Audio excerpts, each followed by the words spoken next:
Warren Buffett ప్రపంచ అత్యంత ధనవంతుల జాబితాలో మొదటి వరుసలో ఉంటారు. ఈ వీడియోలో మనం ఒక సాధారణ కుటుంబంలో జన్మించిన బఫెట్ ఎలా ఇంత స్థాయికి ఎదిగాడో తెలుసుకుందాం. కానీ అంతకంటే ఎక్కువగా తాను ఎదుగుతున్న క్రమంలో అలవర్చుకున్న అలవాటులేంటి, నేర్చుకున్న పాఠాలేంటి, అవి తనని ఎలా ఈ స్థాయిలో నిలబెట్టాయనే వాటి గురించి కూడా మాట్లాడుకుందాం. వారెన్ బఫెట్ యునైటెడ్ స్టేట్స్ నెబ్రాస్కాలో ఒమహా అనే నగరంలో 1930 ఆగస్టు 30వ తేదీన జన్మించడం జరిగింది. ఇప్పటికి అంటే 2019కి వారెన్ బఫెట్ గారి వయసు 89 సంవత్సరాలు. కానీ ఇప్పటికీ తనని మీరు టీవీలో చూడండి, నవ్వుతూ హెల్దీగా కనిపిస్తారు. సరే, వారెన్ బఫెట్ బాల్యం ఎలా సాగిందో చూద్దాం.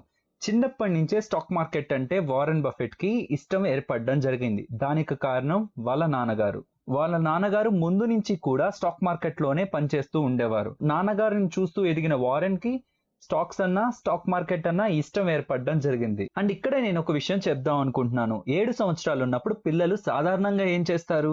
ఆటలు ఆడుకుంటుంటారు, లేదంటే కామిక్ పుస్తకాలు ఎక్కువగా చదువుతుంటారు. కానీ వారెన్ బఫెట్ 7 సంవత్సరాల వయసులో ఉన్నప్పుడు చదివిన పుస్తకం ఏంటో తెలుసా? 1000 ways to make $1000. అంటే 1000 మార్గాలున్నాయి $1000 సంపాదించడానికి. అంటే 7 సంవత్సరాల వయసులోనే డబ్బుని ఎలా ఖర్చు పెట్టాలనే ఒక మనస్తత్వం కాకుండా డబ్బుని ఎలా సంపాదించాలి అనే ఒక మనస్తత్వంతో ఎదిగాడు అనేది మనం గుర్తించాలి. అలా కేవలం పుస్తకాలు చదవడమే కాదు, చిన్నప్పటి నుంచే బిజినెస్ స్టార్ట్ చేయడం మొదలు పెట్టారు. చిన్న చిన్న బిజినెస్ కానీ అందులో పెద్ద పెద్ద లాభాలనే గడించారు. ఇంటింటికి వెళ్ళి కోకోకోలాని, న్యూస్ పేపర్స్ని, చూయింగ్ గమ్స్ని అమ్మడం మొదలుపెట్టారు. అలా అమ్మగా వచ్చిన డబ్బుల్ని ఎంతో జాగ్రత్తగా మళ్ళీ బిజినెస్లోనే ఇన్వెస్ట్ చేసేవారు వారెన్ బఫెట్. ఇలా కేవలం డబ్బు సంపాదనలోనే కాదు, తన చదువులో కూడా ఎంతో చురుగ్గా ఉండే వారెన్ బఫెట్ తన పోస్ట్ గ్రాడ్యుయేషన్ కోసం హార్వర్డ్ యూనివర్సిటీలో అప్లై చేయడం జరిగింది. అలా అప్లై చేశాక తన ఫ్రెండ్తో అన్నాడు, సరే మనం హార్వర్డ్ యూనివర్సిటీలో కలుసుకుందామని. కానీ విధి ఇంకోలా తలవడం జరిగింది. తన Harvard university application Harvard university reject చేయడం జరిగింది. అలా హార్వర్డ్ యూనివర్సిటీ వారెన్ బఫెట్ని రిజెక్ట్ చేశాక వారెన్కి ఇంకొక కాలేజ్ని వెతకాల్సిన అవసరం అయితే వచ్చింది. అలా వెతుకుతూ కొలంబియా యూనివర్సిటీని వారెన్ బఫెట్ చూస్ చేసుకున్నారు. దానికి ముఖ్య కారణం బెంజమిన్ గ్రాహం. ఇక్కడ బెంజమిన్ గ్రాహం గురించి మనం ఒక 2 మాటలు మాట్లాడుకుందాం. Professor Benjamin Graham father of value investing అని కూడా అంటారు. ఇన్వెస్ట్మెంట్ లో తను రాసిన ద ఇంటెలిజెంట్ ఇన్వెస్టర్ అనే బుక్ ఇప్పటికీ కూడా ఇన్వెస్ట్మెంట్ చేయాలి స్టాక్ మార్కెట్ లో అనుకునే వారికి ఒక దారి చూపిస్తూనే ఉంటుంది. స్టాక్ మార్కెట్ ఇన్వెస్ట్మెంట్ రంగంలో రాసిన పుస్తకాలన్నిటిలోనూ ద ఇంటెలిజెంట్ ఇన్వెస్టర్ అనే పుస్తకం చాలా గొప్ప పుస్తకం అని వారెన్ బఫెట్ ప్రతిసారి కూడా చెప్తూనే ఉంటారు. అలాంటి బెంజమిన్ గ్రాహం గారు కొలంబియా యూనివర్సిటీలో పాఠాలు చెప్తున్నారని తెలుసుకున్న వారెన్ బఫెట్ ఏంటంటే అక్కడ అప్లికేషన్ వేయడం జరిగింది. తన చదువు అయిపోయాక వారెన్ బఫెట్ గారు బెంజమిన్ గ్రాహం గారి కంపెనీలో పనిచేస్తానని తన ఆసక్తిని బెంజమిన్ గ్రాహం గారికి చెప్పడం జరిగింది. కానీ బెంజమిన్ గ్రాహం గారు నో అనే ఒక మాటతో తనని రిజెక్ట్ చేయడం అయితే జరిగింది. బెంజమిన్ గ్రాహం గారు వారెన్ బఫెట్ ని రిజెక్ట్ చేశాక 2 సంవత్సరాల తర్వాత మళ్ళీ వారెన్ బఫెట్ గారి ఒక ఇంపార్టెన్స్ తెలుసుకొని వారెన్ బఫెట్ గారిని తన కంపెనీలోకి సెక్యూరిటీ అనలిస్ట్ గా తీసుకోవడం జరిగింది. తర్వాత రోజుల్లో వారెన్ బఫెట్ గారు పనిచేస్తున్న ఆ కంపెనీని బెంజమిన్ గ్రాహం గారు క్లోజ్ చేయడం జరిగింది. దాంతో మళ్ళీ వారెన్ బఫెట్ గారు తన హోమ్ టౌన్ అయిన ఒమహా నగరానికి రావడం జరిగింది. అక్కడ వారెన్ బఫెట్ గారు తన సొంతంగా తన కంపెనీని స్టార్ట్ చేశారు. ఈ కంపెనీ ద్వారా వారెన్ బఫెట్ ఇన్వెస్ట్మెంట్స్ చేయడం మొదలు పెట్టారు.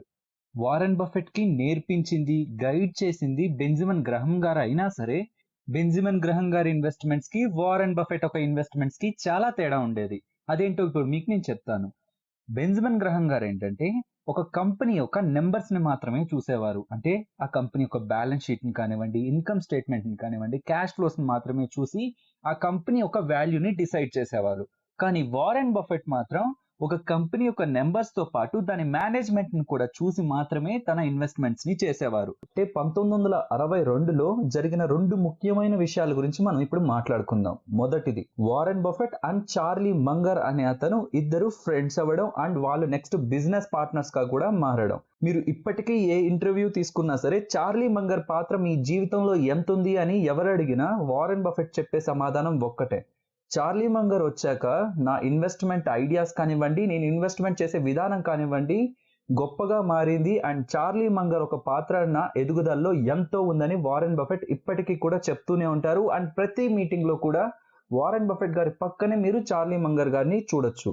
అదే సంవత్సరంలో వారెన్ బఫెట్ కి ఇంగ్లాండ్ కి సంబంధించిన టెక్స్టైల్ కంపెనీలో ఇన్వెస్ట్మెంట్ చేయడానికి ఆసక్తి కలిగింది. ఆ కంపెనీ నేమ్ ఏంటో తెలుసా? బెర్క్షైర్ హతావే. ఆ రోజుల్లో బెర్క్షైర్ హతావే అనే కంపెనీ ఒక టెక్స్టైల్ కంపెనీగా ఉండడం జరిగింది. వారెన్ బఫెట్ కి ఆ కంపెనీలో ఇన్వెస్ట్మెంట్ పెట్టడం మంచిది అనే ఒక ఒపీనియన్ తో వారెన్ బఫెట్ ఆ కంపెనీలో పెట్టుబడులు పెట్టడం మొదలు పెట్టారు. కానీ రానున్న రోజుల్లో ఆ కంపెనీ పర్ఫార్మెన్స్ పెద్దగా లేకపోవడం వల్ల ఆ టెక్స్టైల్ కంపెనీకి సంబంధించిన మిల్లుల్ని ఒక్కొక్కటిగా అమ్ముకుంటూ వచ్చింది బెర్క్షైర్ హతావే. అండ్ అదే టైంలో ఆ కంపెనీ వాళ్ళు వారెన్ బఫెట్ దగ్గరకు వచ్చి మీ దగ్గర ఉన్న షేర్లని మీరు ఎంతకు అమ్మాలనుకుంటున్నారు అని అడగగా వారెన్ బఫెట్ ఒక ప్రైస్ చెప్పడం జరిగింది. ఆ కంపెనీ వాళ్ళు సరే మేము ఈ ప్రైస్ కు తీసుకుంటాం అని చెప్పిన తర్వాత కొద్ది రోజులకు వారెన్ బఫెట్ కి ఒక లెటర్ వచ్చింది. ఆ లెటర్ లో వాళ్ళు ఏ ప్రైస్ పంపించారంటే వాళ్ళు అంతకు ముందు అగ్రీ చేసిన ప్రైస్ కంటే కొంచెం తక్కువగా పంపించారు.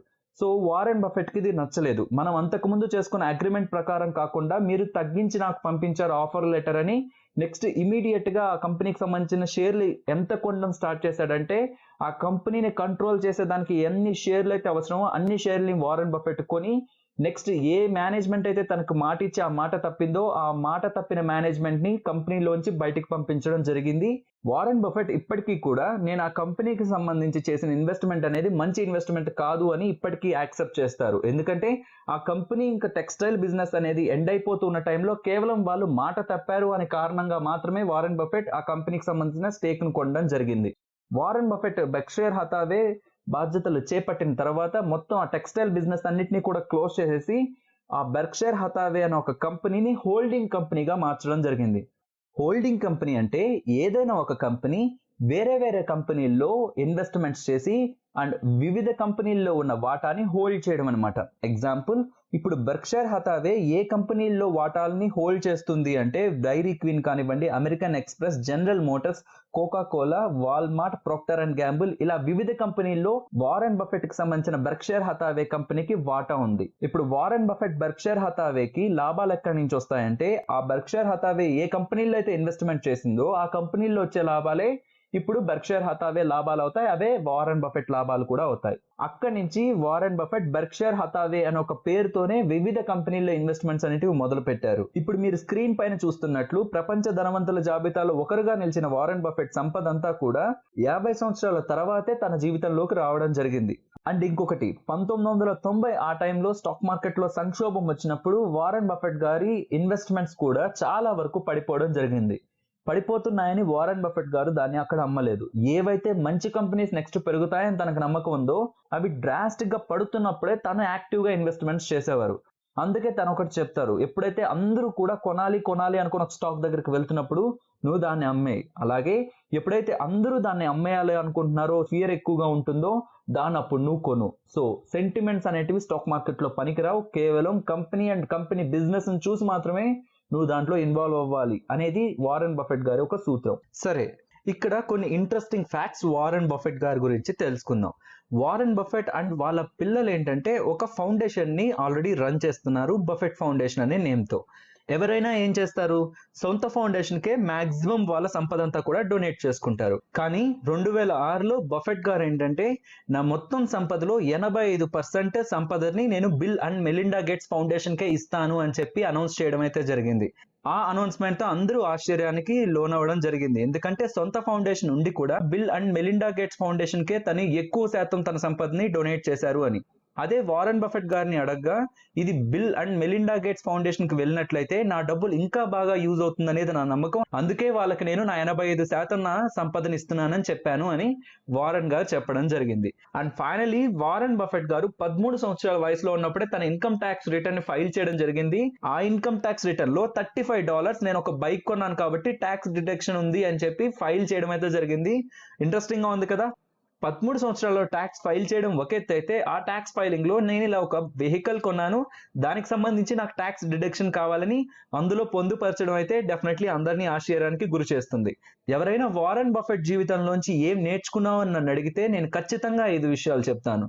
దాంట్లో మొదటిది, చిన్నప్పటి నుంచే పిల్లలకి డబ్బు విలువ తెలిసేలా పెంచాలి. చిన్నప్పటి నుంచే ఒక డబ్బుని సంపాదించడంలో ఉన్న కష్టం అండ్ దాన్ని ఖర్చు పెట్టేటప్పుడు ఆ డబ్బుకున్న విలువ రెండింటిని నేర్పించడం ఖచ్చితంగా అవసరం. చిన్నప్పటి నుంచే వారన్ బఫెట్ కి ఆ డబ్బు విలువ తెలుసు కాబట్టే చిన్నప్పటి నుంచి తను చేస్తున్న చిన్న చిన్న బిజినెస్లలో వచ్చిన డబ్బుల్ని కూడా తను సేవ్ చేసుకుంటూ ఇలా ఇంత ఎత్తుకు ఎదగడం జరిగింది.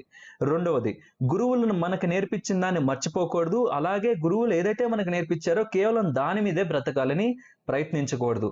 బెంజమిన్ గ్రహం గారు ఏదైతే వారెన్ బఫెట్ కి నేర్పించారో కేవలం వాటినే బ్లైండ్ గా ఫాలో అవ్వకుండా వారెన్ బఫెట్ గారు తన సొంత స్టైల్ ఆఫ్ ఇన్వెస్టింగ్ చేయడం ద్వారానే బెంజమిన్ గ్రహం గారు నేర్పించిన గురువు అయినా సరే తనకంటే ఎన్నో రెట్లు వారెన్ బఫెట్ గారు ఎదగడం జరిగింది.